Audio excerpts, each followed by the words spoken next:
వచ్చిన మీ అందరికి కూడా వందనాలు తెలియజేసుకుంటున్నాం. దైవజనులు కూడా వందనాలు. మరి మొట్టమొదటి వర్తమానంలో ఆరాధన నిమిత్తమై మరి రక్షణ గురించి చాలా చక్కగా మరి సహోదరుడు మరి ద్వారా దేవుడు మాట్లాడిన దాన్ని బట్టి దేవుని నామానికి వందనాలు తెలియజేసుకుంటున్నాం. మరి కొద్ది సమయం కూడా మనము చివరి వర్తమానంలో కూడా మనము దేవుని మరి వాక్యంలోనికి వెళ్దాం. కొద్ది సమయమే కాబట్టి మనము ఏమరపాటుగా ఉండకుండా మనం చక్కగా వాక్యాన్ని వినడానికి మన హృదయాలని సిద్ధపాటు చేసుకుందాం. ఒక వాక్యం చదువుకుందాం. పరిశుద్ధ గ్రంథం నుండి యెషయా గ్రంథము 6వ అధ్యాయము 3వ వచనం.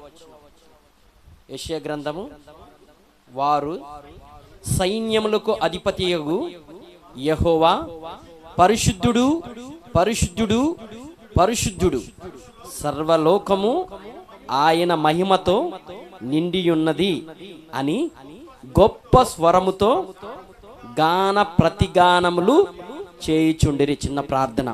మా రక్షకుడు, ప్రేమ కలిగిన ప్రియ పరలోకపు తండ్రి, మీ శ్రేష్టమైన నామమును బట్టి మీకు వేలాది స్తుతులు స్తోత్రములు. ఆకాశాలను, మహా ఆకాశాలను సృష్టించినటువంటి గొప్ప దేవుడుగా మీరు ఉంటున్నందుకు మీకు వందనాలు. అద్వితీయ సత్యదేవుడా, నమ్మకమైన తండ్రి, మీకు వందనాలు. మాట్లాడే దేవుడు ప్రభువా, మమ్మల్ని గత కాలమంతా కూడా క్షేమంగా భద్రపరిచి నీ సన్నిధికి తీసుకొచ్చిన విధానాన్ని బట్టి వందనాలు. నీ సన్నిధిలో చేరి సంగముగా నిన్ను ఆరాధించడానికి, నీ సన్నిధిలో నీ వాక్యాన్ని విని మిమ్మల్ని మహిమపరచడానికి ప్రభు నాయన, మేము సరిచేయబడడానికి ప్రభు మేము వచ్చి ఉన్నాం. నా తండ్రి, మా యొక్క హృదయాలను ఎరిగిన దేవుడు ప్రభువా, నన్ను మరుగుపరిచి ఎవరికి ఎటువంటి అవసరం ఉందో, ఎటువంటి మాటలు కావాలనో ప్రభువా మీరు మాట్లాడి మేము తెచ్చుకోమని మా మధ్యలోకి మిమ్మల్ని ఆహ్వానిస్తూ వినగల మనస్సును, గ్రహించగల హృదయాన్ని ప్రతి ఒక్కరికి దయచేయమని యేసునామములో ప్రార్థించి వేడుకుంటున్నాం తండ్రి, ఆమేన్. ఈ వాక్యాన్ని మనం చాలాసార్లు చిన్నప్పటి నుండి కూడా విని ఉంటాం. పరిశుద్ధత గురించి మనం ఈరోజు కొద్ది నిమిషాలు మాట్లాడుకుందాం. ప్రత్యేకంగా సంఘాలలో ఎక్కువగా మనము విశ్వాస యొక్క డెవలప్మెంట్ గురించి కూడా మాట్లాడుకోవాలి. బయట మరి సువార్త చేత సంధింపబడిన తర్వాత వాళ్ళ సంఘంలో చేరి ఎదుగు నిమిత్తమై పరిశుద్ధ జీవితాన్ని కలిగి ఉండాలనేటువంటి జిజ్ఞాసను ప్రతి ఒక్క వ్యక్తి కూడా కలిగి ఉండాలనే ఉద్దేశము ప్రతి వారికి ఉంటుంది. అయితే ఈ పరిశుద్ధ మరి జీవితాన్ని మనం ఎలా జీవించాలి? ఎందుకంటే మొట్టమొదటగా మనం చదివినటువంటి మాటల్లో దేవుడు పరిశుద్ధుడై ఉన్నాడు. పరిశుద్ధతయే ఆయన శ్రేష్ఠ గుణలక్షణమై ఉన్నది అన్నమాట. పరిశుద్ధతయే ఆయన సన్నిధిలో చాలా మూలాంశం. వేరే వారి యొక్క విశ్వాసానికి, వారి యొక్క నమ్మకాలకి, క్రైస్తవులు కలిగి ఉన్నటువంటి నమ్మకాలకి తేడా ఏంటంటే, మన దేవుడు పరిశుద్ధుడు అనేటువంటి మాటతోటి మనం ప్రారంభిస్తాం. మరి విదట వ్యక్తులతోటి మనం అడిగినప్పుడు మీ దేవుని లక్షణాల గురించి చెప్పమన్నప్పుడు వారు పరిశుద్ధుడు అనే మాటను ఎట్టి పరిస్థితులు చెప్పలేరు. ఇది ఛాలెంజ్ అన్నమాట. వారి గ్రంథాల మీద కూడా పరిశుద్ధమైనటువంటి గ్రంథం అనేటువంటి మాటలు ఉండవు. ఈరోజు ఏదో మోడిఫై చేసుకొని కొంతమంది ఆ మాటలను కూడా తగిలించుకుంటున్నారు. కానీ తగిలించుకుంటేనో లేకపోతే వేరే వాళ్ళు కావాలని కోరుకుంటేనో వచ్చేది కాదు. కానీ స్వతహాగా మన దేవుడు ఇక్కడ గమనించినట్లయితే పరిశుద్ధుడు పరిశుద్ధుడు పరిశుద్ధుడని సర్వలోకము ఆయన మహిమతో నిండి ఉన్నది అని గొప్ప స్వరముతో గాన ప్రతిగానాలు చేయుచుండటం మనం చూస్తుంటాం. పరిశుద్ధతను కలిగి ఉండాల్సినటువంటి బాధ్యత ప్రతి ఒక్క విశ్వాసికి. రక్షింపబడినటువంటి ప్రతి విశ్వాసి జీవితంలో పరిశుద్ధాత్ముడు నివాసం ఉంటాడు, దేవుడు నివాసం ఉంటాడు.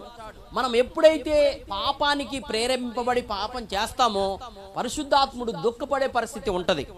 మనము అప్పుడు పరిశుద్ధమైనటువంటి జీవితాన్ని జీవించడానికి, పాపములో ఉండి మనం పరిశుద్ధంగా జీవించాలని అనుకున్న కోరిక ఉన్నా కూడా అది కుదిరేది కాదు. మనము ఆ యొక్క పాపాన్ని మరొకసారి దేవుని సన్నిధిలోకి వచ్చేసి మనం కడుక్కొని ఒప్పుకొని విడిచిపెడుతున్నాను అంటే తప్ప గాని దేవుడు మళ్ళా మన హృదయంలోకి వచ్చి నివాసం ఉండడు. విశ్వాసికి ఎంత మాత్రం తగేది కాదు ఇది. ఏది తగనది? అపవిత్రతగా ఉండటం. అందుకనే బైబిల్లో చలవిస్తున్న మాటలు ఏంటంటే, చీకటికి వెలుగుకి ఏమి పొత్తు, నీతికి దుర్నీతికి సాంగత్యమేలా, విశ్వాసికి అవిశ్వాసికి పాలెక్కడ, జీవము గల దేవునికి క్రీస్తుకు బెలియాలకి సంబంధం ఏంది అంటున్నాడు. అంటే డిఫరెన్సెస్ మనం ఇక్కడ చూస్తుంటాం. చీకటి వెలుగుకి ఎట్టి పరిస్థితుల్లో పొత్తు లేదు. మన దేవుడు పరిశుద్ధుడు కాబట్టి, మన పరలోకపు తండ్రికి అలాంటి లక్షణాలు ఉన్నాయి కాబట్టి తన పిల్లలు కూడా పరిశుద్ధంగా జీవించాలని ఆయన ఆశపడుతున్నాడు, ఇష్టపడుతున్నాడు.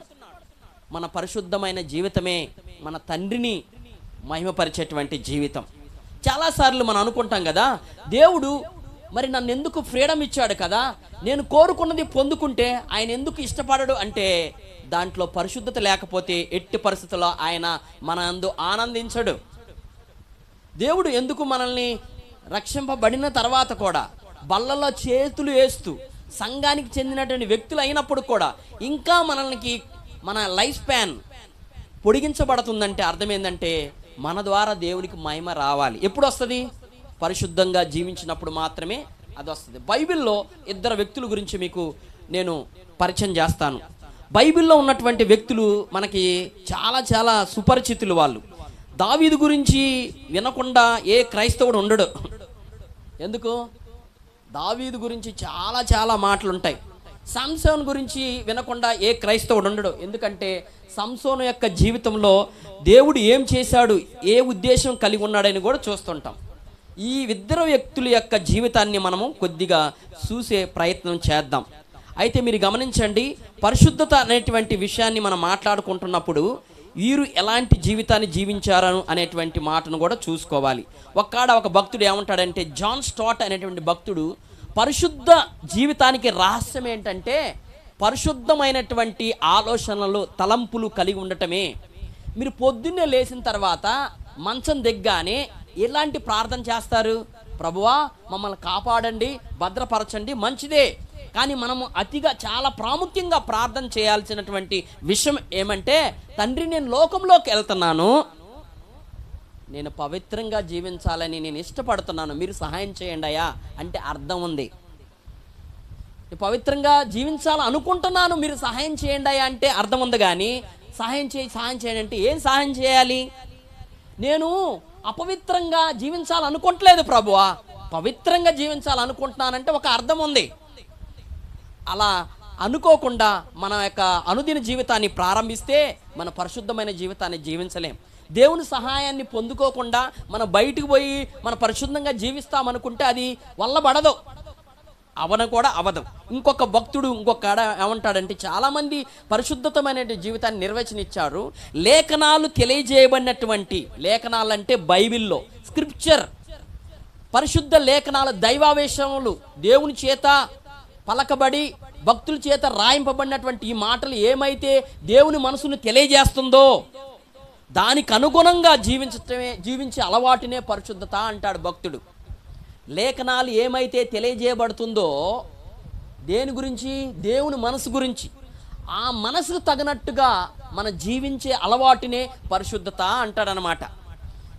మరి దావీదు జీవితాన్ని గురించి చూసినట్లయితే ఆయన చిన్నప్పుడే చాలా చక్కగా గొర్రెలు కాసుకుంటూ ఉండేవాడు. చక్కగా అన్నలు ఉన్నారు, కుటుంబ నేపథ్యం బాగుంది, తండ్రి ఉన్నాడు. యెషై అనేటువంటి వ్యక్తి వాళ్ళకి తండ్రిగా ఉంటున్నారు. అయితే గమనించండి, మంచిగా బాగానే ఉంది. ఆయన గనక మనం కొద్ది మాటలు గనక చూసినట్లయితే ఎవరు? దావీదు గురించి కొన్ని విషయాలు చూద్దాం. మొట్టమొదటగా ఆ వ్యక్తికి, దావీదుకి ఏముందంటే మంచి గాయకుడు, గేయకుడు, కవి, సంగీత విద్వాంసుడు, వీరుడు, రాజు, సాహసపేత, దీచాలి, ఇవన్నీ కలిగి ఉన్నాడు ఆయన. ఇవన్నీ కూడా ఒక ఎత్తు.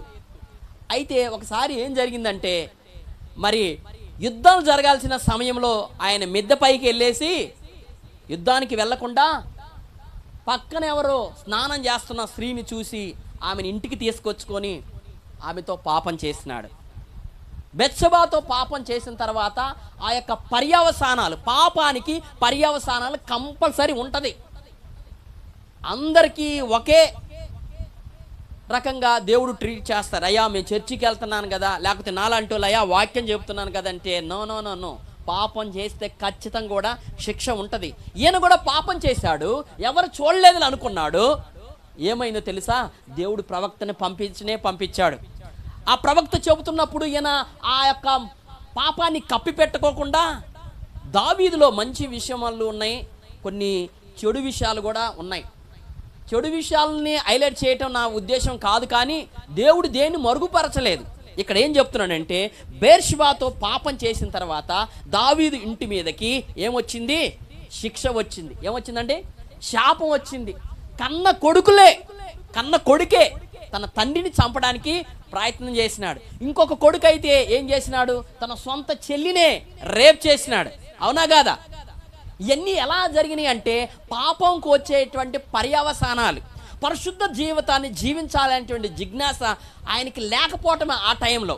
మిగతా టైంలో లేదా? బైబిల్లో క్లియర్గా రాయబడింది దావీదు గురించి. ఏమని రాయబడి ఉందంటే, ఒక బెత్షెబా విషయంలో తప్ప, ఆ మాట అనిపించింది నాకు, బెత్షెబా విషయంలో తప్ప ఎక్కడ కూడా దావీదు దేవుని మాట ధిక్కరించినట్టు, లేకపోతే ఆయన్ని సలహాలు అడగకుండా ఆయన పని ప్రారంభించినట్టు ఎక్కడ చూడమంట మనం.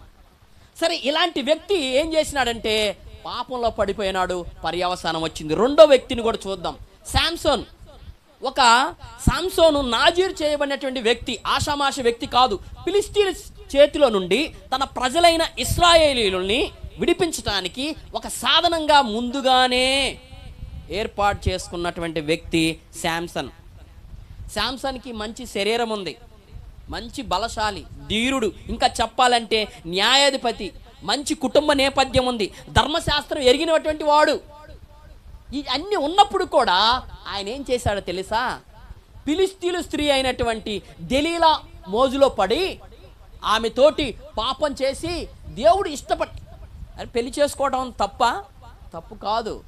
కానీ ఆయన ఏ రకంగా వెళ్ళాడంటే, ఏదైతే దేవుడు వద్దంటున్నాడో, ఏదైతే దేవుని మనసుకు వ్యతిరేకంగా ఉంటుందో దాన్నే చేసి శాపాన్ని కొని తెచ్చుకున్నాడు. ఎట్లా చెప్పాలంటే, దేవుడు ఎంతో ప్లాన్ ఉంది శాంసన్ పట్ల. ఇంకా చెప్పాలంటే ఆయన ఒక పచ్చి గాడిద దవడ ఎముకతోటి 1000 మంది సర్దారులంటే వాళ్ళు యుద్ధాల్లో మంచి దేహదారుఢ్యం ఉంటుంది, మంచి ట్రైన్డ్.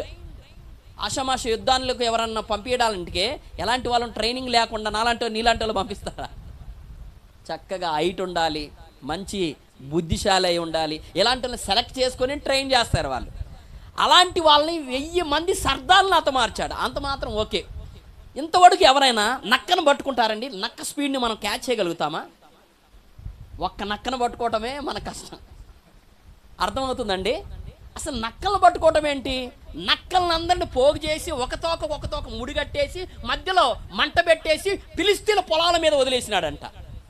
ఇంకెలా చెప్పుకుంటూ పోతే చాలా చాలా చాలా ఉన్నాయి ఆయనకి. ఇంత ధీరుడు, బలశాలి, సంసోన్ అంత బలవంతుడు లేడు అన్నట్టుగా చరిత్రలో ఆయన చూస్తుంటాం. కానీ ఒక పాయింట్ అతన్ని ఏం చేసిందో తెలుసా? పరిశుద్ధంగా జీవించాలనేటువంటి జిజ్ఞాస లేకపోవటం వల్ల ఆయన కూడా శాపాన్ని కొని తెచ్చుకున్నాడు. ఎన్నో రోజులు జీవించాల్సిన వ్యక్తి చివరికి దేవుని పాదాలు పట్టుకొని, ప్రభువా చివరిసారిగా నాకు ఒక శక్తి ప్రభువా, ఒక్కసారి నీ పాపాలు ఒప్పుకొని పశ్చాత్తాపడి అంటున్నప్పుడు శక్తి వచ్చింది. దాంతోపాటు అందరితో పాటు ఆ మంటపంలో మూలాధారమైన 2 స్తంభాలకి కట్టేసినారు. ఆల్రెడీ కళ్ళు పెరికేసినారు. కళ్ళను కాచుకోలేనటువంటి సంసోను తన కళ్ళునే పెరికేసుకునే పరిస్థితికి వచ్చింది. ఎందుకో తెలుసా? పరిశుద్ధంగా జీవించకపోవటం, దేవుడు ఆమోదించినటువంటి వాటిని ఇష్టపడటం వలన శాంసోను జీవితం ఎండింగ్ అనేది సరిగ్గా లేదు. మనకి ప్రారంభం బాగానే ఉంటుంది. ఈ ఇద్దరు వ్యక్తులను గమనించినట్లయితే వీళ్ళ యొక్క జీవితాలు ఎలా ఉన్నాయనే విషయాలను చూసినట్లయితే కొంత కోణంలో వీళ్ళు దేవుని శాపానికి గురైనారు అనేటువంటి విషయాన్ని గుర్తుపెట్టుకోవచ్చు మనం. ఇంకొక వ్యక్తి గురించి వద్దాం. ఇంకొక వ్యక్తి ఎవరో కాదండి, ఏసేపు. గమనించండి, యాకోబుకి 11వ సంతానం, రేచెల్కి ఒక్కడే ఒక కుమారుడు. అయితే గమనించండి, ఇలాంటి కుటుంబ నేపథ్యం నుండి వచ్చినటువంటి ఏసేపుకి చిన్నతనంలోనే ఏమైందో తెలుసా? అన్నల నుండి వ్యతిరేకత వచ్చేసింది. ఎందుకో తెలుసా? అన్నలు చేసేటువంటి దౌర్భాగ్యమైన పనులను ఆయన తండ్రి దగ్గరికి చేరవేస్తున్నాడు. ఎవరు? ఏసేపు. అది నచ్చలేదు. ఈ రోజుల్లో చాలామందిని మనము నువ్వు పాపం చేస్తానంటే నువ్వే పాపి అంటారు అనమాట. నువ్వే పెద్ద పాపి. అది అనకూడదు. నువ్వు పాపి అనే మాట అనకూడదు. మనం పాపులమే అంటే వాడు సంబరపడతాడు, వీడు కూడా లెక్కేసుకున్నాడులే అనుకొని. మనందరం పాపులమే. అయితే గమనించండి, ఈయన ఏం చేసినాడు తెలుసా? వాళ్ళ యొక్క రహస్యాలను, వారి యొక్క ఆకతాయితనాలని ఇవన్నీ తీసుకొచ్చేసి తండ్రికి చెప్పడం వల్ల వీళ్ళకి నచ్చలేదు. ప్లాన్ చేసినారే వేసేద్దాం రా అనుకున్నారు. ఏం చేశారు తెలుసా? ఒకరోజు తీసుకెళ్ళేసి వచ్చాడు రా, మనకి భోజనం తీసుకొని వచ్చాడు. మేలా కాదా కీడా? భోజనం తీసుకొచ్చినటువంటి వ్యక్తిని తీసుకెళ్ళేసేసారు, ఆ గుంటలో పడేసి చచ్చేదా కొట్టేసినారు. ఇంక చచ్చిపోతారు, ఇంక చచ్చిపోయినాడు. వదిలిపెట్టనా అన్నా కూడా వాళ్ళ సహోదరులలో ఒక సహోదరుడు వదిలిపెట్టమన్నా కూడా వదిలిపెట్టలా. కూడా చూడండి, కుటుంబ నేపథ్యం అంత బాగలేదు. కుటుంబ నేపథ్యం అంటే ఇష్టపడే వాళ్ళు లేరు, ఆయన మాట చల్లదు, చాలా చాలా తక్కువగా చూసేవాళ్ళు. సరే చచ్చిపోయేదాకా స్థితిలోకి వచ్చినాడు, ఎట్లో కట్ట బతికినాడు. బతికిన తర్వాత పిట్ నుండి బయటకు వచ్చినాడు, గుంత నుంచి. తర్వాత మామూలుగా వెళ్ళేసి తన జీవితాన్ని జీవించుకున్నాడా? లేదు, బానిసగా అమ్మబడ్డాడు. అనల చేత బానిసగా అమ్మపడి, బానిస అంటే ఎట్లా ఉంటుంది తెలుసా? వాడిని అన్ని విషయాలు చూసి, రే పళ్ళు నోరు తెరు, వీడి పళ్ళు సరగ్గానే ఉన్నాయి, వీడు పనికొస్తాడు అంటేనే కొనుక్కుంటే, ఎవరన్నా పడితే వాడిని బానిసలకు కొనుక్కునే వాళ్ళు కాదు. రోగం ఉన్నవాడిని కానీ లేకపోతే వీడికి మెంటల్గా సరిగ్గా లేని వాళ్ళని కొనుక్కుంటారా? నువ్వెందుకురా బాబు, నిన్ను మేము పోషించాల్సి వస్తుంది, నువ్వు చక్కగా నువ్వు కూడా మాకు ఊడగం చేయాలంటే కూడా కొన్ని క్వాలిఫికేషన్ ఉండాలని కొనుక్కోపోయినాడు. బాగానే ఉంది. ప్యాలెస్లోకి వెళ్ళాడు.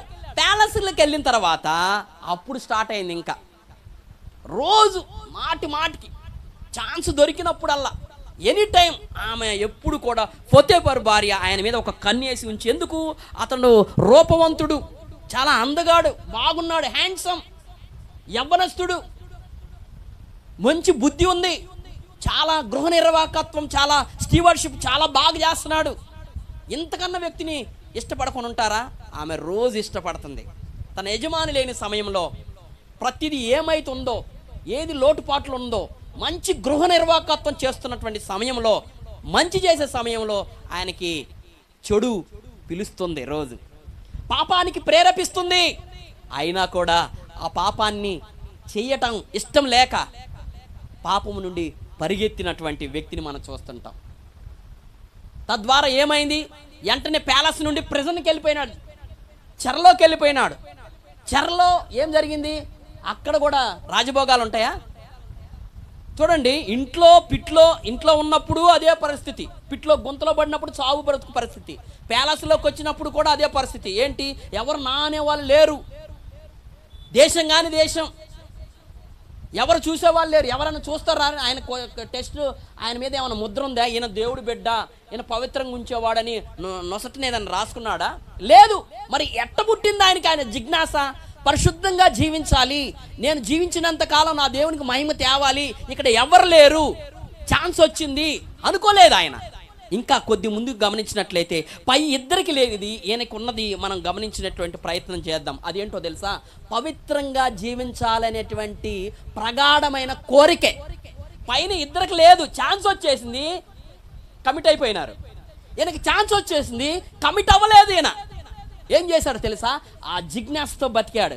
ప్రగాఢమైనటువంటి ఆ కోరిక, నేను పవిత్రంగా జీవించాలనేటువంటి ఆ బలమైనటువంటి కోరికే ప్రభువుని మహిమపరిచే స్థితికి తీసుకొచ్చింది. కొద్ది ముందుకు వెళ్ళిపోదాం. ఇంకా చూడండి, దావీదు సంసోనుకి కూడా పవిత్రంగా బ్రతకాలనే కోరిక ఉండొచ్చు, కానీ ఆశించినంత మేరలో లేదు వాళ్ళకి.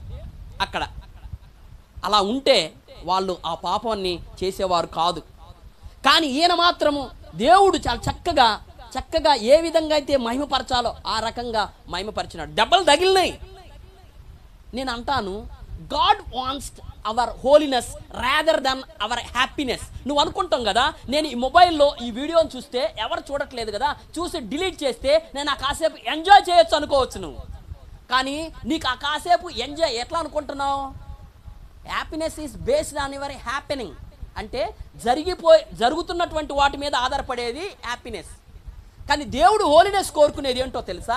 నీ హ్యాపీనెస్ కంటే నీ పవిత్రంగా ఉంటే నీకు ఆనందం ఉంటుంది అనే సంగతి దేవుడు తెలుసు. నీ హ్యాపీనెస్ అనేది టెంపరీ నువ్వు కోరుకునేది, కానీ దేవుడిచ్చేది మాత్రం పర్మనెంట్గా. ఒక పాపం చేసినప్పుడు నీకైనా నాకైనా మనకి ఎక్స్పీరియన్సెస్ ఉన్నాయి. మన చేతులు కాళ్ళు గడగడ వణుకుతుంటాయి, మాట తడబడిపోతుంటుంది, బయటికి వ్యక్తుల్లో కళ్ళల్లో పెట్టి చూసి మాట్లాడలేము. ఎందుకో తెలుసా? ఆ పాపం మనల్ని కాలుస్తూ ఉంటుంది, చెమటలు పట్టిపోతుంటాయి. పోలీసులు ఎట్లా కనిపెడతారో తెలుసా? ఏమన్నారు? కూర్చో, టీ తాగా అంటారు ముందు. టీ తాగేటప్పటికి వాడి స్వెట్లు స్టార్ట్ అవుతాయి అంట. ఎందుకు?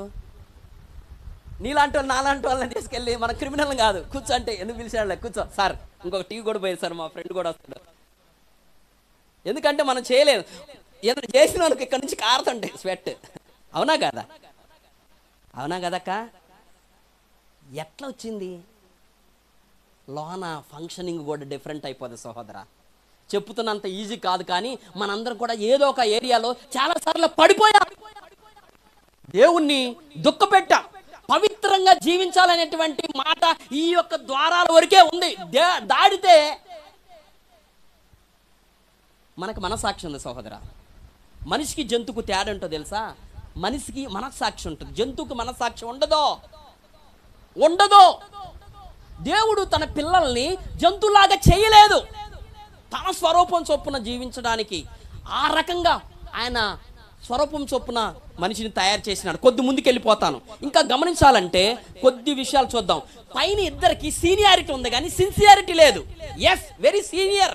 దేంట్లో సీనియర్? దావీదు రథాలు నడిపే వాటిల్లో, యుద్ధం చేసే వాటిల్లో, ప్లాన్స్ వేసే విషయంలో, మాట్లాడే విషయంలో, రాసే విషయంలో, చదివే విషయంలో, ప్రతి దాంట్లో సీనియరే ఆయన. ఆల్మోస్ట్ సీనియారిటీ ఉంది కానీ సిన్సియారిటీ లేదు.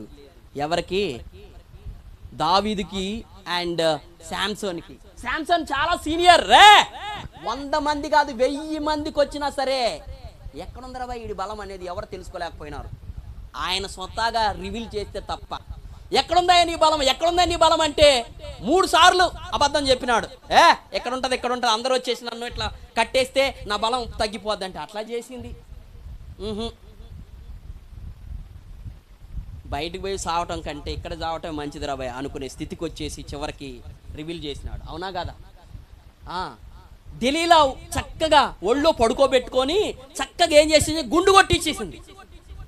అప్పుడు దాకా వీరుల్లాగా సంసోన్ ఫిలిస్తీన్లు వస్తున్నారని ఒక్కసారి ఇట్లా జూలు ఇట్లా వదిలిపెట్టేసి ఇట్లా అనుకోని అని చెప్పి అవలీలగా చంపేటువంటి సంసోను ఎక్కడ పోగొట్టుకున్నాడు? ఎక్కడ వీక్నెస్ ఉంది?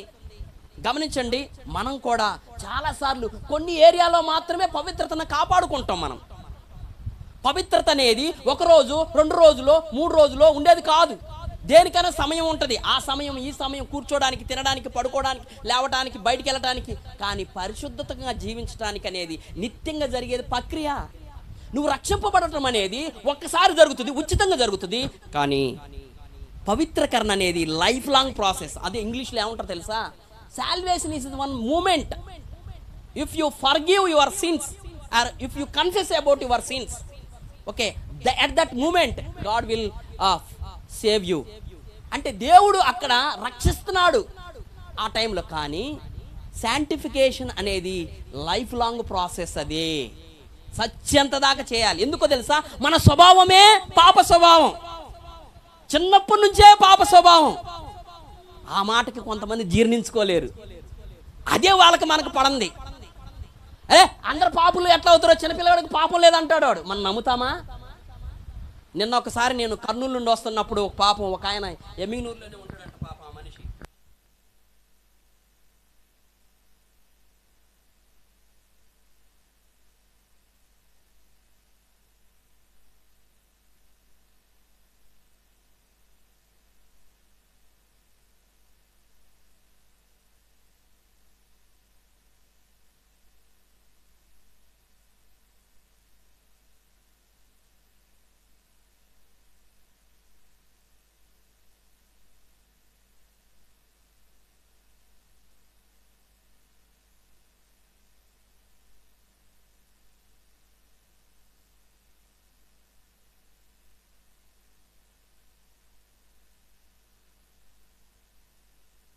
దేవుడికి చెందాల్సినటువంటి మిస్ అయితే మాత్రం దేవుడు ఎట్టి పరిస్థితుల్లో ఒప్పుకోడు.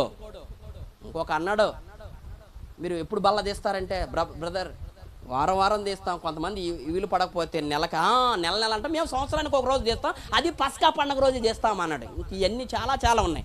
ఎందుకు నేను చెప్తున్నానంటే, సత్యాన్ని గురించి ప్రకటించే ఎంత ప్రాముఖ్యమో అసత్యం గురించి మనం అవేర్ కలిగి ఉండటం.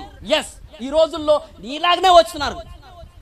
అప్పుడప్పుడు రక్షింపబడినటువంటి డాక్టరీస్ బేసిక్స్ లేని వారి దగ్గరకు వచ్చేసి చాలా విషయాల గురించి ఇబ్బంది పెడుతున్నాం. మన దేవుడికి కలిగి ఉన్నటువంటి పరిశుద్ధమైన దేవుడు ఒప్పుకోడు, కాంప్రమైజ్ లేదు. సవాసంగా జీవించడం అంటే చాలా ఇంపార్టెంట్. కానీ ఇక్కడ యేసేపుకి ఎక్కడ సవాసం ఉందండి? ఎవరున్నారు? జైల్లో ఉండేటువంటి వాళ్ళు ఉన్నారా? ప్యాలెస్లో ఎవరైనా సవాస వాళ్ళు ఉన్నారా? నీలాగా అనా రాబా రా జోషి రా, మనం ప్రార్థనకు పోదాం, బైబిల్ స్టడీకి పోదాం, పట్లేద్దాం ఎంత అనేవాళ్ళు ఉన్నారు అక్కడ? లేరు. అయినా కూడా ఎట్లా జీవించగలిగినాడు అని ఒకటే జిజ్ఞాస. సీనియారిటీని కాదు ఒప్పుకునేది, దేవుడు నీ తలాంతులను కాదు ఒప్పుకునేది. నీకు బహుశా మంచి తలాంతులు ఉండొచ్చు, వాక్యం చెప్పే తలాంతులు ఉండొచ్చు, దాతృత్వ తలాంతులు ఉండొచ్చు. అవునా కదన్నా? యామ రైట్? ఈరోజు తలాంతుల్ని పరిశుద్ధత అనుకుంటే భ్రమపడ్డట్టే. మేబీ చాలా మంది ఇన్ఫ్లుయెన్స్ చేయొచ్చు. ఎస్, దేవుడు నీకు అలాంటి మంచి తలాంతులు ఇచ్చినాడు, దేవుడు మహిమపరచు. కానీ పరిశుద్ధత నీ తలాంతుల కంటే చాలా ప్రాముఖ్యమైనది. అది దేవుడు ఇష్టపడేటువంటి వాటిని. మనము అదే ప్లేస్లో కనుక మనం ఉంటే మనం ఏమంటామో తెలుసా?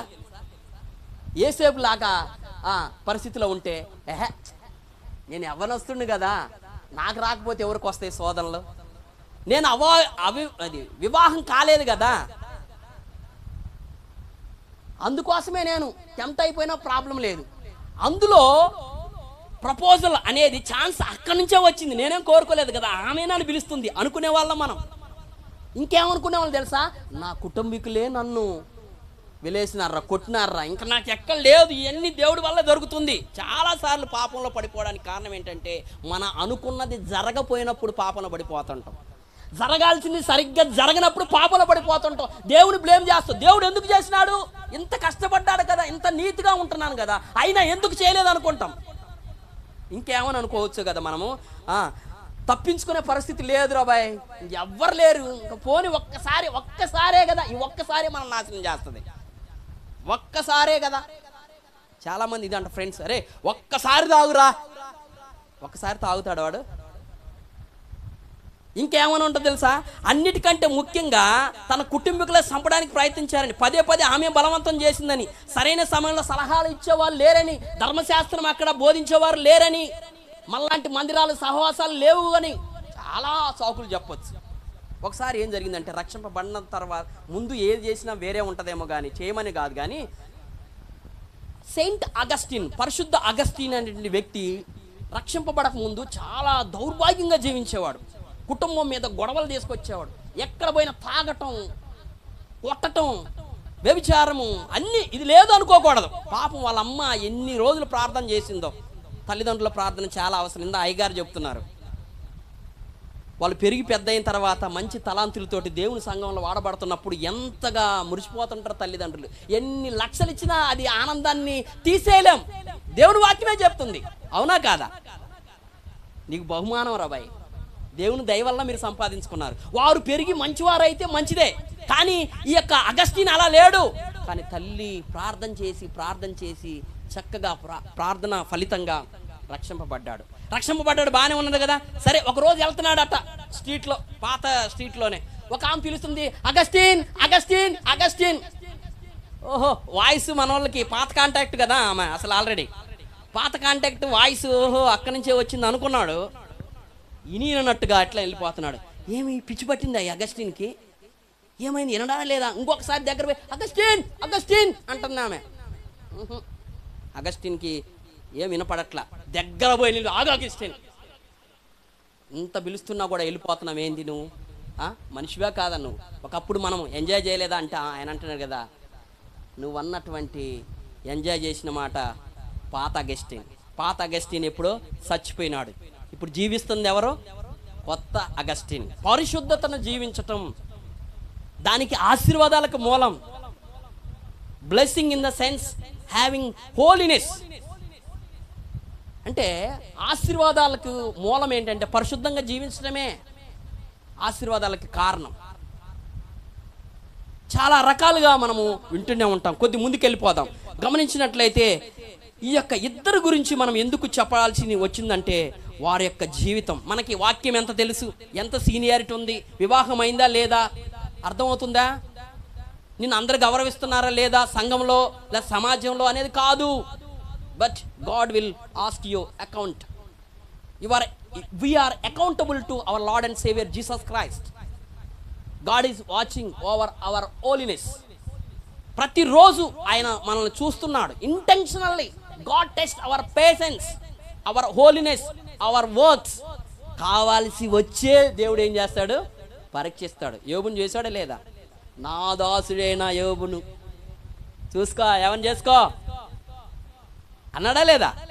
కానీ పర్మిషన్ చంపడానికి ఎట్టి పరిస్థితుల్లో లేదు. దేవుడు కూడా ఇంకో గమనించండి, గద్ద పైకి తీసుకెళ్తుంది పిల్లని ఎగరటం, ఫ్లయింగ్, హౌ టు ఫ్లై అంటే ఎలా ఎగరాలనేది చిన్నపిల్లకి తెలియదు కదా, దానికి నేర్పిస్తూ చాలా హైట్కి తీసుకెళ్ళేసి ఒక్కసారి వదిలేస్తుంది. ఎందుకో తెలుసా? నేర్చుకోవాలి. దానికి అప్పుడప్పుడు ఇటు అంటుంది, అది తెలియదు కదా.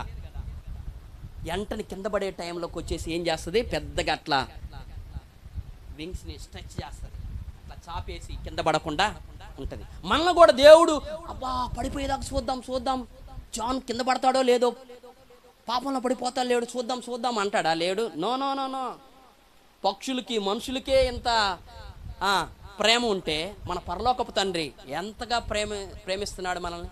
మనం పవిత్రకరించడం, పరిశుద్ధంగా జీవించడం ఆయనకే కదా మహిమ. దాన్ని వదిలిపెట్టి మనం అనేక విషయాలు చేస్తాం. ఒకసారి వ్యక్తి రక్షింపబడ్డాడంట, సంఘం ఎదుట బాప్తీసం కూడా తీసుకున్నాడంట. చెప్పాడంట, ఈ రోజు నుంచి పాత శామ్యుయేల్ చచ్చిపోయినాడు, కొత్త శామ్యుయేల్ని నేను ఎట్టి పరిస్థితుల్లోనూ పాపం నాకు సంబంధం లేదబ్బా అని సాక్ష్యం చెప్పినాడు. వెరీ గుడ్, ఎక్సలెంట్, అదే కావాలి. కానీ లోన కొన్ని పాత ఉన్నటువంటి చెరిపేయాల్సిన జ్ఞాపకాలు చాలా ఉన్నాయి ఆయనకి. ఆ షాప్ కాడు పోగానే నాలుక పీకుతుంది ఆయనకి, వదిలేసినాడు. వద్దురా బా, వద్దు అనుకున్నాడు. చాలా ఆలోచన వస్తుంది. తాగిన తర్వాత స్ప్రే కొట్టుకోలే, బబుల్ గమ్ వేసుకోలే, ఏదో అని చెప్తుంది. వినలేదు. సరే దాన్ని ఎక్సీడ్ అయ్యి దాని నుండి బయటకు వచ్చినాడు. ఏదిలే చిన్నదిలే అనుకోండి, దగ్గరకు వచ్చి ప్యాకెట్ ఆడుతున్నారు ఫ్రెండ్స్, దగ్గరకు వచ్చి చూస్తున్నాడు. ఏదరా కిరణ్, రాజు ఈరోజు ఎంత?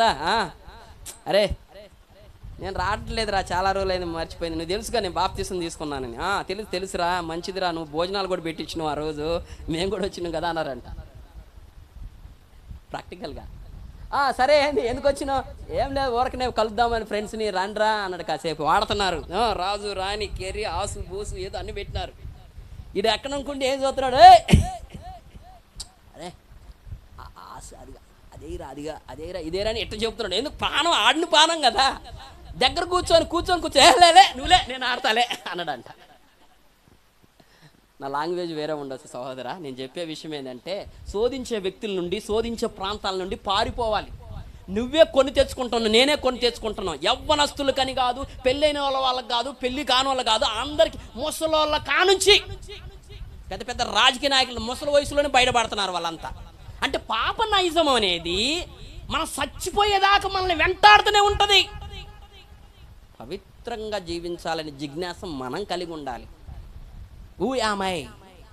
నేను ఎవరిని? రక్షింపబడిన వ్యక్తిని, సపరేట్ చేయబడినటువంటి వ్యక్తిని, దేవుడు ఏర్పరచుకున్నటువంటి వ్యక్తిని, దేవుని బిడ్డని, దేవుని మహిమపరచడానికి నేను ఉన్నాను అనేటువంటి మాటలు లేకపోతే మనం ఏం చేస్తామంటే ఈజీగా కమిట్ అయిపోతాం. లైక్ శాంసన్ అండ్ డేవిడ్లో మంచి లక్షణం ఏంటంటే, ఆయన పాపం చేసేదాన్ని బట్టి కాదు, కానీ పాపం చేసిన తర్వాత ఒప్పుకునే మంచి గుణం, ఆయన్ని విడిచిపెట్టే గుణం ఉంది ఆయనకి. అందుకు డేవిడ్ అంటే నాకు చాలా ఇష్టం. చాలామంది పాపంలో పడిపోతుంటాం కానీ దాన్ని ఒప్పుకొని ఇడిచిపెట్టి దాన్ని వద్దురా అనుకునేటువంటి డేవిడ్ మనసుంటే ఎంత బాగుండునో. మనం దేవుడిని ఒక్కసారి చూసినాం, కానీ మనం ఎన్ని రోజులు ఎన్ని టయాల్లో మనం దేవుని ఇబ్బంది చేశామో. Sin is not in sense having a sexual contact, అదొకటే కాదండి. But we're thinking bad in our thoughts. అంటే మైండ్లో మనం అసభ్యంగా ఆలోచించినప్పుడు కూడా అపవిత్రపరచబడుతుంది మన మైండ్.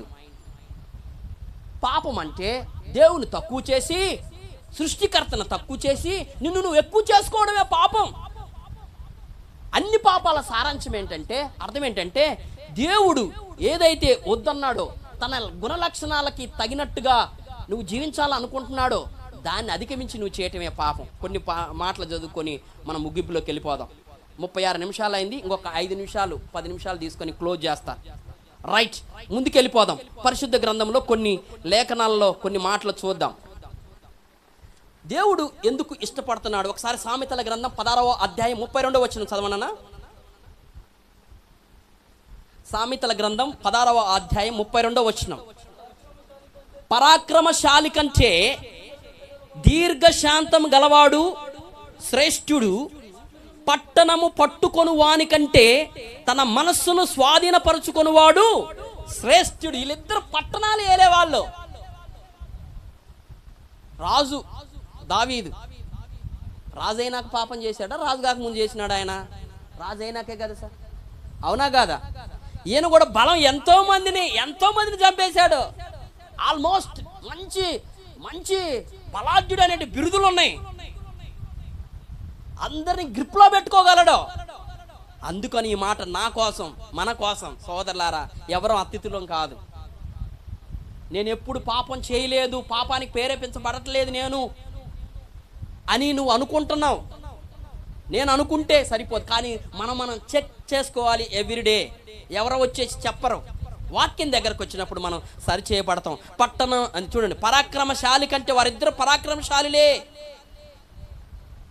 దీర్ఘశాంతవంతుడు శ్రేష్ఠుడు, పట్టణం పట్టుకొని వాని కంటే తన మనస్సును పట్టుకొని వాడు శ్రేష్ఠుడు అంట. అటువంటి శ్రేష్టమైనటువంటి జీవితాన్ని మనం జీవించాల్సినటువంటి పరిస్థితిలో మనం ఉన్నాం. ఇంకొన్ని మాటలు చూద్దాం.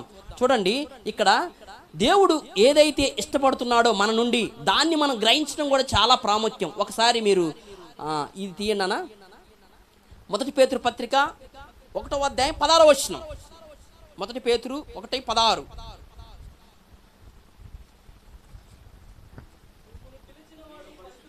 నేను పరిశుద్ధుడును కనుక మీరును పరిశుద్ధులై యుండుడి. అబ్బాబాబా, ఇది ఎలా అనిపిస్తుంది? కమాండ్గా ఉందా, వార్నింగ్గా ఉందా, లేకపోతే ఇది ఒక ప్రామిస్గా ఉందా? ఎలా ఉంది? దేవుని మాటలను మనం డివైడ్ చేసుకోవాలి. దేవుడు కమాండ్ చేస్తూ ఆ మాట చెప్తున్నాడా, ప్రామిస్ చేస్తూ వాగ్దానం చేసే రకంగా ఉన్నదా, హెచ్చరిక చేస్తున్నాడా, మోడల్గా చెప్తున్నాడా, సిన్ ఏదైనా ఉంటే గుర్తు చేస్తున్నాడా? ఈ రకంగా వాక్యాన్ని మనం చదువుకోవాలి. ఏదో జస్ట్ న్యూస్ పేపర్ చదివినట్టు మనం చదివితే అర్థం కాదు. దాన్నే మౌన ధ్యాన సమయం అంటారు. పొద్దున్నే లేచిన తర్వాత 10 వచనాలు తీసుకొని దేవుడు పాపం గురించి ఏమైనా చెప్తుందా, దేవుడి గురించి నేను స్తుతించాల్సిన అంశం ఏముందా, హెచ్చరిక చేస్తున్నాడా, లేకపోతే మోడల్ ఎవరైనా చూపిస్తున్నాడా, వాగ్దానం ఇస్తున్నాడా, వార్నింగ్ చెప్తున్నాడా, ప్రామిస్, ఇవన్నీ కూడా మనం చూసుకోవాలి. ఇక్కడ ఏమంటున్నాడు తెలుసా? పరిశుద్ధుల గుటయే చూడనా, నేను పరిశుద్ధుడు కనుక మీరును పరిశుద్ధులై యుండుడి యుండుడి యుండుడి అనటం ఏంటి?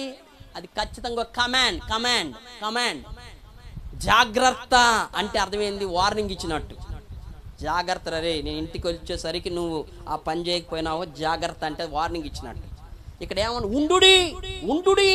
దేవుడు కనుక చెప్పాలంటే ఎంత భీకరంగా మాట్లాడతాడో ఈ కమాండ్ని. ఒక సైన్య అధ్యక్షుడు సైన్యాన్ని నడిపించేటప్పుడు బతిలాడతాడా? వచ్చేసి అయా చేయరా, యుద్ధం చేయరా అంటాడా? బీ కేర్ఫుల్, చాలా అటెంటివ్గా ఉండాలి, ఏమరపాటుగా ఉండకూడదు. ఈ విషయాలు అంత అటెంటివ్గా చెప్పినాడు. పరిశుద్ధులై ఉండటమే ప్రభు చిత్తం అని వాక్యంలో మనం తెలియజేయబడుతుంటాయి. ఇంకొక మాట చదువుకొని ముందుకెళ్ళిపోదాం. చూడండి, 2 కొరింథీ పత్రిక 7వ అధ్యాయము 1వ వచనం. 2 కొరింథీ పత్రిక 7వ అధ్యాయం 1వ వచనం. ప్రియులారా, మనకు ఈ వాగ్దానములు ఉన్నవి గనుక దేవుని భయముతో పరిశుద్ధతను సంపూర్తి చేసుకొనుచు శరీరమునకును ఆత్మకును కలిగిన సమస్త కల్మషం నుండి మనలను పవిత్రులుగా చేసి కొందము. చూడండి, చాలా చక్కగా ఇక్కడ పవిత్ర గురించి చాలా క్లియర్ చెప్పినాడు. ఈ వాగ్దానంలోనే ఉన్నవి కనుక దేవుని భయముతో ఉండాలి. పరిశుద్ధుడైనటువంటి వాడు దేవునికి భయపడుతుంటాడు. పరిశుద్ధంగా జీవించాలనుకున్నటువంటి వ్యక్తి, నేను ఇది బయట రక్షింపబడినటువంటి వారికి ఇది ఏంటి సంబంధమే లేదబ్బా. వాళ్ళకి సంఘంగా బల్లలో చేయలేస్తున్నా నువ్వు, నేను చచ్చిపోతే నరకానికి పోను, పరలోక రాజ్యానికి వెళ్తాను అనుకునే నీకు నాకు చెప్తున్న మాట, విశ్వాసులకు చెప్తున్నటువంటి మాట. ఇది ఎంత క్లియర్గా చెప్తున్నాడు తెలుసా? మనకి పౌరుషం రావాలి, రోషం రావాలి. అయా పవిత్రకరంగా జీవించటం నాకు చేత కావట్లేదు ప్రభా, ఎన్ని రోజులైందో దాని గురించి ఆలోచించట్లా. నా మాటల్లో, క్రియల్లో, ప్రవర్తనలో, ప్రతి దాంట్లో సరే ప్రభువా నేను కొన్ని విషయాలు బాగానే ఉన్నా, కొన్ని విషయాలు సరి చేసుకుంటానంటే దేవుడు సాయం చేస్తాడు సహోదరులారా. నన్ను ఇట్లా చెప్పనివ్వండి. దేవుడు చాలా క్లియర్గా మన విషయాలు చెప్తున్నాయి. ఎర్మైన్ అనేటువంటి ఒక ఎనిమల్ ఉంటుంది. ఎర్మైన్ దాని పేరు. కోల్డ్ కంట్రీస్లో అంటే చాలా చల్లని ప్రదేశాలు ఉండేటువంటి దేశాల్లో ఎర్మైన్ ఉంటుంది. చాలా వైట్గా ఉంటుంది. అచ్చం మంచులో గనక ఉంటే దాన్ని కనిపెట్టడం చాలా కష్టం ఎర్మైన్. ఎందుకంటే ఎర్మైన్ యొక్క పైన ఉండేటువంటి చర్మం పైన ఉండేటువంటి బొచ్చు కొన్ని కోట్ల రూపాయలు పలుకుతుంది అనమాట. అంత విలువైంది. ఎందుకంటే అది పెద్ద పెద్ద రాజులు, గొప్ప పేరు గట్టించినటువంటి కొనదగిన వారు మాత్రమే దాన్ని కొనుక్కొని హాయిగా బెడ్ మీదనో కప్పుకోవడానికి వేసుకునే వాళ్ళు. అంత నీట్గా వైట్గా న్యాచురల్గా ఉంటుంది దాన్ని పైన ఉండే బొచ్చు. దాన్ని పట్టుకోవడానికి శత విధాల ప్రయత్నం చేస్తారు వేటగాళ్ళు, హంటింగ్ చేస్తారు దాన్ని. అదేంటో తెలుసా, మంచులో కూరుకుపోతే ఎవడో కనిపెట్టలేడు. ఆల్రెడీ చాలా గడ్డగట్టే పరిస్థితి కదా. కానీ ఒకడికి ఒక ప్లాన్ ఉంది వాళ్ళకి. ఎర్మైన్ ఏ బొక్కలోకైతే ఏదైతే ఒక సందులాగా చేసుకొని మంచులో వెళ్ళిపోతుందో దాన్ని ఫస్ట్ ఐడెంటిఫై చేస్తారు. వాటి యొక్క పాదాల అద్దర్ల కాసేపు అక్కడ ఉన్నప్పుడు గమనించేసి ఈ ఎర్మైన్ దీంట్లోకి వస్తుందని చెప్పేసి ఏం చేస్తారు తెలుసా, ఏం చేయరు, వలలు బెట్టరు, ఇంకోటి ఏం చేయరు. పెంట ఉంటుంది కదా, పెంట అది తీసుకొచ్చేసి ఆ యొక్క దాని మీద పైన గట్టిగా అట్లా పోస్తుంటారు. చాలా చాలా ఎక్కువ పోస్తారు దాని పైన కింద. వెనక నుంచి సౌండ్ చేస్తూ ఎక్కడి నుంచి అనగానే దానికి అర్థమైంది, ఓహో వస్తున్నారా అని చెప్పేసి అది ఏం చేయాలి, ఆటోమేటిక్గా దాని బొక్కలోకి అది పోవాలి. దగ్గరకు రాగానే అది చూసి ఇటు మూతితోటి వెంటనే క్యాచ్ చేస్తుంది. అరే వెళ్ళలేను రాబాయ్ అని దాంట్లోకి వెళ్ళాలి. వాసన తట్టుకోలేదు, చావనని చస్తా కానీ ఆ పెంటను మాత్రం అంటించుకొని నేను లోన వెళ్ళదు అనే ఉద్దేశంతో ఉంటుంది. వెంటనే వీళ్ళు ఎంటకు వచ్చేసి ఏం చేస్తారు తెలుసా, దాని మీద బాణాలు వేయటము లేకపోతే వల వేసి పట్టుకోవటము, ఈజీగా క్యాచ్ చేస్తారు. అది లోనికి వెళ్ళదు. చూడండి, అపవిత్రత అంటించుకోకుండా ఆ యొక్క జంతువు ఏ విధంగా చావడానికైనా సిద్ధం ఉందో. అంటే బ్రదర్ వినటానికి చాలా బాగుంటాయి కానీ ప్రాక్టికల్గా కొన్ని మాటలు చెప్పు. చిన్న చిన్న విషయాలకి మనం రాజీ పడితే పెద్ద పెద్ద విషయాల్లో ఎట్టి పరిస్థితుల్లో మనం నిలబడలేం సహోదరా. అవకాశమే కదా, ఎవరు చూస్తలే కదా, వయసులో ఉన్నోళ్ళని కదా, నాకే వచ్చింది కదా, ఐఎమ్ సో హ్యాండ్సమ్ కదా, ప్రతి వాళ్ళు అందగాళ్ళే, అలా అనుకోకపోతే మనం జీవించలేం. అవునా కదా? Don't compare with others. దేవుడు నిన్ను తన ప్రోలేఖను చూపించాడు అనుకోవటం తప్పే. కానీ ఆ అందాన్ని, సంసోనికి మంచి దేహదారుఢ్యం ఉంది, అందం ఉంది, కానీ వేరే రకంగా ఉపయోగించుకున్నాడు. అదే అందగాడు, మంచి స్వభావం కలిగినటువంటి వ్యక్తి, ఇన్నర్ అండ్ అవుటర్. జోసఫ్ దేవుని మహిమపరిచినాడు. సహోదరులారా, నేను ముగించే ముందు ఒక మాటను మీకు క్లియర్గా చెప్పాలనుకుంటున్నాను. ఎన్ని రోజులు వస్తున్నా కూడా నువ్వు రోజు ఈ మాట అనుకోకపోతే ఎన్ని రోజులు బతుకుతావు? ఒక పాప వాళ్ళ అమ్మ దగ్గరకు వచ్చి mummy at what age people will die అన్నదనమాట. అంటే అర్థం ఏంటో తెలుసా, అమ్మ ఏ వయసులో ఉన్నా చచ్చిపోతారు. ఈ అమ్మకి ఏం అర్థం కాలే, పిచ్చిదానివే నువ్వు,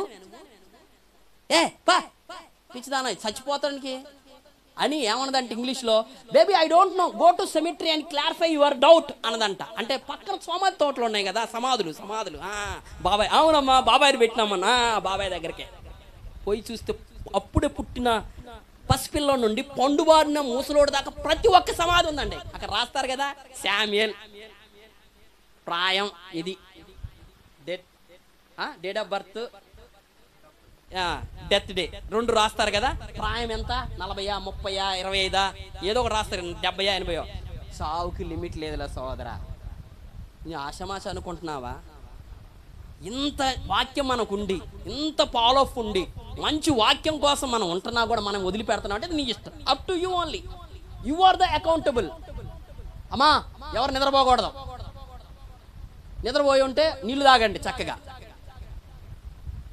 మీరు ఇంటికి కూడా చదువుకోవడానికి ఆస్కారం ఉంది, కాదంటలేదు సహోదరులారా. నేను బయటిలాంటి మాట చెప్పేదంటే మిమ్మల్ని ఏదో బ్లేమ్ చేస్తూ మాటలే కాదు. ప్లీజ్, మనం ఏ స్థితిలో ఉన్నామో, పరిశుద్ధతకి దగ్గర ఉన్నామా, దేవుని మహిమపరచలేక పాపంలోనే కాంప్రమైజ్ అవుతున్నామా మీరు గవర్నమెంట్. నేను ఒక డౌట్ చెప్పాల్సింది చెప్పలేదు. చిన్న చిన్న విషయాలకు మనం పరిశుద్ధంగా జీవించలేకపోతే రానున్న పెద్ద పెద్ద విషయాల్లో కట్నం తీసుకోవటం, ఆడపిల్ల పుడితే చంపేయటం, లేకపోతే అబార్షన్ చేయించటం, భార్య భర్తలు ఒక భార్య కాకుండా ఇంకా వేరే వాళ్ళని మెయింటైన్ చేయటం, ఇవన్నీ పురుషులు స్త్రీలు పెళ్లి చేసుకోవటం, ఇవన్నీ కూడా వచ్చే ప్రమాదాలు చిన్న చిన్న విషయాలని ఉంటాయి. ఓటుకు డబ్బులు తీసుకోవటం ఉండి చిన్నదే కావచ్చు. ఈ విషయాల్లో నన్ను తిట్టుకోవద్దు, నన్ను ఎవరు కూడా మైక్ ఇవ్వద్దని అనవద్దు దయచేసి ప్లీజ్. చిన్నదే ఎవరు చూసాడా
మనస్సును నాకు కలగ చేయి దేవా, నీ రక్షణ ఆనందం నాకు మరలా పుట్టించుము. ఎంత మాట! మన పాపం చేసి అంటామా, తండ్రి నీ సన్నిధిలో నన్ను తోసివే మాకు అంటామా? అది ఎవరు చూసిన వాళ్ళే మన ఖాతాలోకి, ఏ ఖాతాలోకి? నీ పాపాల ఖాతాలోకి, నా పాపాల ఖాతాలోకి వెళ్ళిపోదు సహోదరా. అవునా కాదక్క? అవునా కాదక్క? మనమేలే లేకపోతే, పవిత్రంగా జీవించకపోతే సువార్త కూడా ప్రకటించలేవు. సువార్త అక్క మనకెందుకులే, మన ఫ్రెండ్కి చెప్తే లేకపోతే వాడేమంటాడో, తక్కువ చేసి చూస్తాడో. చాలామంది మంచి టాలెంట్ ఉంది, మీరు చక్కగా నోరు తెరిచి చెప్పగలుగుతారు, వయసు ఉంది, అర్థమవుతుందా? ఉపయోగించుకోండి. ఏ పని చేసినా, ఏ జాబ్ చేసినా, జాబ్ లేకపోయినా, ఇంట్లో ఉన్నా పిచ్చాపాటి ముచ్చట లేకుండా పవిత్రంగా జీవించి, ఒకవేళ పవిత్రంగా జీవించకుండా నువ్వు సువార్త ప్రకటించితే ఏమవుతుందో తెలుసా? ఇప్పుడు నేను ఏం చేశానంటే, మేము అట్లా వెళ్ళిపోతున్నప్పుడు ఒక ఆయన పాప కుష్ఠరోగి ఎవరో మంచి యాపిల్ ఇచ్చినాడు, బాగా చాలా అప్పుడే ఫ్రిడ్జ్లో నుండి తీసి, చాలా తాజాగా ఉంది, చాలా బాగుంది, నిగనిగలాడుతుంది. మా పాపాడు పోతూ ఆయన తీసుకో పాప, పాపం అంటే పాపం పిల్లలంటే ఇష్టం అనుకుంటా. నేనేమంటాను, పక్కన వెంటనే ఇదంతా కూడా కట్లు కట్టుంది, ఒకదానికి రక్తం కారుతుంది, చీమ్ రక్తం. తీసుకుంటుందా నా పాప? తీసుకోమంటున్నా నేను? మనం తీసుకుంటామా? ఎందుకు? యాపిల్ మంచి తాజాగా ఉన్న మంచిదైనా సరే ఇచ్చేవాడు చేతికి కుస్తుంది. అది పవిత్రంగా జీవించకుండా నేను స్టూడెంట్స్ మధ్యలోకి వెళ్ళేసో, నా ఫ్యామిలీ మెంబర్స్కి ఎద్దరు వెళ్ళేసో నేను చెప్తే ఏముంటుంది తెలుసా? బాబు వాళ్ళే నాకు బెడిసి కొడతా సహోదరా. నేను రిక్వెస్ట్ ఏం చేస్తా, అవకాశాన్ని సద్వినియోగం చేసుకోవాలి మనం, పవిత్రంగా అలా అట్టని చెప్పేసి అసలు సువార్తనే మానేస్తారు. మనం పర్ఫెక్ట్ అయిన తర్వాత చెబుతాంలే, నేను ఇంకా పర్ఫెక్ట్ కానులే అంటే ఎప్పుడు చెప్తాను? ఎప్పుడు పర్ఫెక్ట్ అవుతావు? ఎప్పుడు నమ్ముకుంటావు? ఎప్పుడు వదిలిపెడతావు? ఎప్పుడు విడిచిపెడతావు? ఎప్పుడు ఎదుగుతావు? ఎప్పుడు ఆయన స్వరపులోకి మారుతావు? ఎప్పుడు నా దేవుడు అనుకుంటావు? తండ్రి ప్లీజ్ నాకు సహాయం చేయి, నిన్ను కంప్లీట్గా నమ్మటానికి నేను బయటికి వెళ్తున్నా. అంత పాండిత్యం లేకపోయినా సరే ఒక మాట సింపుల్గా అనొచ్చు, తండ్రి ఆ మాటలకు జాగ్రత్తగా ఉంటావు ప్రభువా, సహాయం చేయి. తప్ప ప్రార్థన చేస్తే సహాయం చేస్తాడు. కళ్ళు మూసుకొని ప్రార్థన చేద్దాం, చిన్న ప్రార్థన చేసుకొని క్లోజ్ చేసుకుందాం. పరిశుద్ధంగా జీవించాలనుకున్నటువంటి నువ్వు పాపాన్ని వదిలిపెట్టడానికి ఎట్టి పరిస్థితుల్లో నువ్వు సిగ్గుపడకూడదు, పాపాన్ని పెంచి పోషించకూడదు, మితంగా జీవించాలి. నన్ను నేను ఉపేక్షించుకోవాలి. మనం ప్రతి చెడును, మురికిని ఆత్మకు అంటకుండా జాగ్రత్తగా ఉండాలి. మనం పరిశుద్ధంగా జీవించడానికి దేవుని భయం ఖచ్చితంగా అవసరం. దీనత్వ మనసు కలిగి ఉంటే ఖచ్చితంగా పరిశుద్ధంగా జీవించగలుగుతాం. దేవుని అడుగుదాం, ఆధ్యాత్మిక మనసుతో మనం పరిశుద్ధంగా జీవిద్దాం, దేవుడు సహాయం చేస్తాడు. చిన్న ప్రార్థన చేసుకొని క్లోజ్ చేసుకుందాం. ఆలోచించండి సహోదరులారా, ఎవరిని బ్లేమ్ చేస్తే అయ్యేది కాదు. అయ్యా అక్కడి నుంచే వచ్చిందయ్యా నాకు, ఆ అవకాశం రాకపోతే నేను చేసేవాడిని కాదు కదయ్యా అని వాళ్ళని బ్లేమ్ చేస్తే అయ్యేది కాదు సహోదరులారా. తండ్రి, గతం గడిచిపోయింది కానీ వర్తమానంలో నేను ప్రభువా పరిశుద్ధంగా జీవిస్తానయ్యా. నీ బల్లలో చేసేటప్పుడు నా తండ్రి, నీ కానుకలు పెట్టి దగ్గరకు వస్తున్నప్పుడు ప్రభువా, నీ గుమ్మంలో అడుగు పెట్టుకునేటప్పుడు